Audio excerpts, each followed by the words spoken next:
할렐루야. 오늘은 계명과 은사에 대해서 한번 살펴보도록 하겠습니다. 오늘날 우리 신앙 안에는 성경의 가르침과 역방향으로 가고 있는데도 정작 본인은 무엇이 문제인지조차 모른 채 자연스럽게 받아들이는 위험한 흐름이 있습니다. 바로 하나님의 말씀에는 무관심하면서 계명입니다. 하나님의 계명에는 무관심하면서 눈에 보이는 은사, 능력에만 지나치게 매달리는 모습입니다. 많은 그리스도인이 하나님의 말씀에 순종하며 거룩한 성품을 빚어가는 삶의 가정보다 당장 눈에 보이는 화려한 능력이나 신비한 체험, 뜨거운 영적 분위기에 더 가치를 둡니다. 은사가 나타나면 영성이 좋은 것이라거나 능력이 있으면 하나님이 인정하는 사람이라는 잘못된 생각이 퍼지면서 정작 순종이 없는 능력을 당연하게 여기까지 합니다. 그러나 성경은 은사가 계명보다 앞선다고 말한 적이 한 번도 없습니다. 단 한 번도 없습니다. 하나님은 사람이 화려한 겉모습이나 능력이 아니라 그 마음이 하나님의 말씀 앞에 얼마나 정직하고 겸손하게 반응하는지를 가장 먼저 보십니다. 그렇다면 계명은 뭡니까? 하나님 나라의 백성다운 삶의 태도입니다. 성경이 말하는 계명은 우리를 억누르는 딱딱한 규칙이 아닙니다. 하나님께서 당신의 백성에게 주신 삶의 기준이자 사랑을 표현하는 길입니다. 구약부터 신약을 간통하는 계명의 핵심은 결국 하나님을 사랑하고 이웃을 사랑하는 것으로 모아집니다. 예수님께서는 내 계명을 지키는 자라야 나를 사랑하는 자라고 말씀합니다. 즉 말씀에 순종하는 삶은 구원을 받기 위해 억지로 하는 숙제가 아니라 구원을 받은 사람이 하나님을 얼마나 사랑하는지 보여주는 가장 확실한 증거입니다. 계명은 모든 성도가 예외 없이 따라야 할 신앙의 길이며 우리의 인격이 예수님을 닮아가는 가장 본질적인 과정입니다. 그렇다면 은사는 뭡니까? 공동체를 함께 세워가는 섬김의 도구입니다. 하나님께서 교회를 위해 각 사람에게 선물로 주신 일할 수 있는 일시적 재능입니다. 은사는 실력이 좋거나 신앙이 깊어서 따낸 상장이 아닙니다.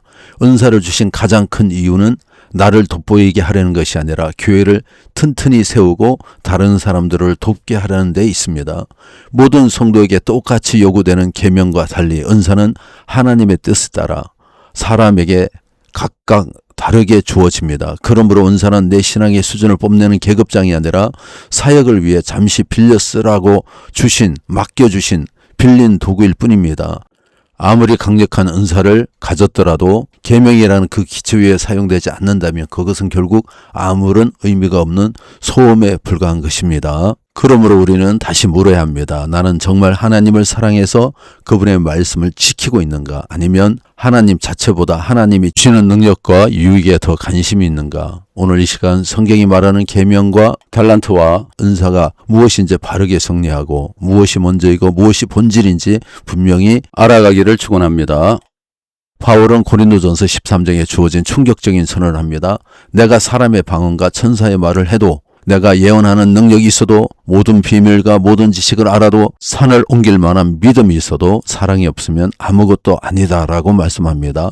여기서 우리가 정신을 차려야 합니다. 하나님은 대단하다라고 하지 않으십니다. 하나님은 그래도 쓸만하다라고도 하지 않으십니다. 사랑이 없으면 아무것도 아니라고 하십니다. 왜 그럴까요? 사랑이 빠진 은사는 사람을 살리지 못하기 때문입니다. 사랑이 빠진 은사는 결국 자기를 드러내는 도구가 되기 때문입니다. 사랑이 빠진 은사는 하나님의 영광이 아니라 자기 영광으로 흐르기 때문입니다. 겉으로 영적인 것 같아도 실상은 하나님과는 상관없는 종교적 활동일 수 있습니다. 여러분, 방언보다 사랑이 먼저입니다. 예언보다 사랑이 먼저입니다. 능력보다 사랑이 먼저입니다. 왜냐하면 하나님은 능력의 하나님이시기 이전에 사랑의 하나님이시기 때문입니다. 그러므로 우리는 은사를 사모하기 전에 반드시 물어야 합니다. 내 안에 사랑이 있는가? 계명이 있는가? 나는 사람을 살리고 있는 것인가? 나는 하나님 뜻 안에 있는 것인가? 사랑 없는 은사는 하나님 앞에 빈 껍데기입니다. 마태복음 7장 아주 더 무서운 말씀입니다. 예수님께서 말씀하십니다. 주여 주여 하는 자마다 천국에 들어갈 것이 아니요 다만 하늘에 계신 내 아버지의 뜻대로 행하는 자라에 들어가리라. 여기서 중요한 것은 이 사람들이 신앙이 전혀 없는 사람들이 아니었다는 것입니다. 그들은 주의 이름을 불렀습니다. 주의 이름을 예언했습니다. 귀신도 쫓았습니다. 많은 권능도 행했습니다. 그런데 주님은 뭐라고 하십니까? 내가 너희를 도무지 알지 못하니 불법을 행하는 자들아 내게서 떠나가라. 이 말씀은 사람을 떨게 만듭니다. 왜냐하면 은사가 있었다 해서 주님이 아시는 사람이 되는 것이 아니기 때문입니다. 능력이 나타난다고 해서 천국 백성이 되는 것이 아니기 때문입니다. 중요한 것은 아버지 뜻대로 행했느냐 순종했느냐입니다. 여러분, 이 말씀은 분명합니다. 하나님 없는 은사, 순종 없는 사역, 거룩함 없는 능력은 결국 주님 앞에서 인정받지 못하는 것입니다.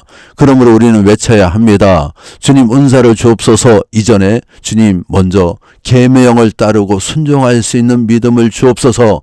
주님이 찾으시는 사람은 능력 있는 사람이 아니라 주의 뜻대로 행하는 자입니다.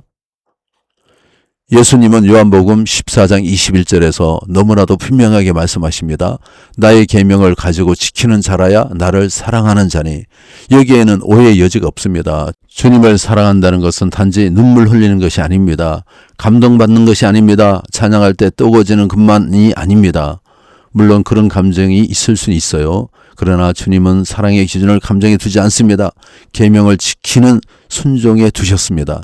다시 말해 주님 사랑은 입술로 입증되는 것이 아니라 삶으로 입증되는 것이고 순종으로 증명하는 것입니다. 그래서 아무리 주님 사랑합니다 라고 외쳐도 말씀에 계속 불순종하고 죄를 붙들고 살고 자기 뜻을 내려놓지 못한다면 그 사랑은 성경적 사랑이 아닙니다. 참된 영성은 무엇입니까? 신비한 체험의 강도가 아닙니다. 얼마나 많은 현상을 보았느냐가 아닙니다. 말씀 앞에 자신을 꺾고 순종하고 계명을 지키는 것이 바로 참된 영성입니다. 하나님은 순종하는 자를 기뻐하십니다. 계명을 지키는 자를 사랑하십니다. 주님을 사랑한다면 결국 그 사랑은 계명을 지키는 삶으로 나타나야 합니다. 고린도전서 12장에서 14장까지를 보면 바울은 은사를 부정하지는 않습니다. 은사는 성령께서 주시는 선물입니다. 교회를 세우는 도구입니다. 문제는 은사 자체가 아니라 은사를 사용하는 사람 중심입니다. 고린도 교회는 은사가 풍성했습니다. 그런데도 왜 문제가 많았습니까? 은사가 많았지만 사랑이 없었습니다. 은사가 많았지만 질서가 없었습니다.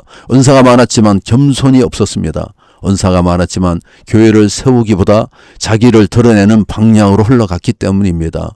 그래서 바울은 12장에서 은사의 다양성을 말하고 13장에서 사랑의 우선성을 말하고 14장에서 질서 있는 사용을 말합니다. 이 흐름이 보여주는 것은 너무 분명합니다. 은사는 사랑 안에서 사용되어야 하고 질서 안에서 사용되어야 합니다. 교회를 세우는 방향으로 사용되어야 되는 것입니다. 은사가 있다고 자랑할 것이 아닙니다. 오히려 은사가 있을수록 더 두려워해야 합니다. 왜냐하면 하나님이 주신 것을 잘못 사용하면 하나님의 영광이 아니라 자기 영광을 구하기 때문입니다. 그러므로 성숙한 사람은 은사를 자랑하지 않습니다. 성숙한 사람은 은사를 가지고 섬깁니다. 성숙한 사람은 은사를 통해 교회를 세웁니다. 성숙한 사람은 은사를 사용할수록 더 낮아지고 더 순종하며 더 사랑합니다. 이것이 하나님이 원하시는 은사의 질서입니다. 그러므로 이제는 우리가 생각해야 됩니다. 성경은 분명히 말합니다.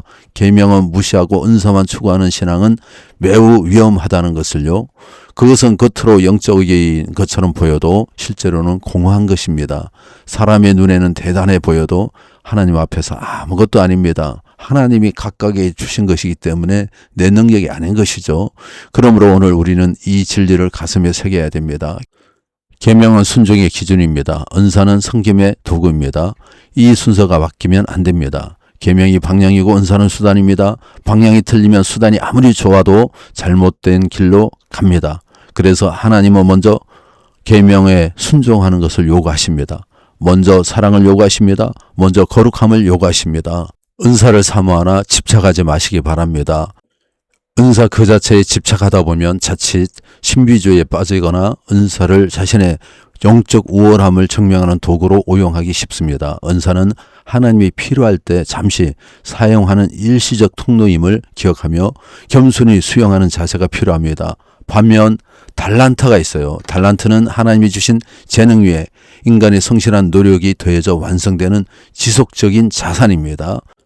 하나님은 우리가 요행을 바라며 은사만 기다리기보다 자신에게 맡겨진 직무와 재능을 보편적인 학습과 훈련을 통해 최고의 수준으로 끌어올리기를 원하십니다. 은사는 일시적일 수 있지만 달란트는 지속적입니다. 가장 건강한 신앙은 은사에 집착하기보다 자기 자신의 달란트를 발견하고 개발하여서 지속적으로 하나님의 일을 위하여 사용받는 것입니다. 그러므로 우리는 먼저 하나님의 계명에 순종하며 살고 그 위에서 하나님이 은사를 주셨다면 그 은사로 영혼들을 그리고 교회를 열심히 섬기며 이제 은사로 끝나는 것이 아니라 맡겨진 그 달란트를 발견하여 더 큰 지속적으로 하나님을 섬길 수 있는 길로 나아가기를 원합니다. 하나님이 기뻐하시는 사람은 능력만 많은 사람이 아니라 말씀에 순종하고 받은 것을 바르게 사용하며 맡겨진 달란트를 개발하여 충성스럽게 주님을 섬기는 사람입니다. 모두가 이와 같이 바른 이해를 통해서 하나님께 크게 사용받는 여러분 되시기를 간절히 축원합니다. 할렐루야.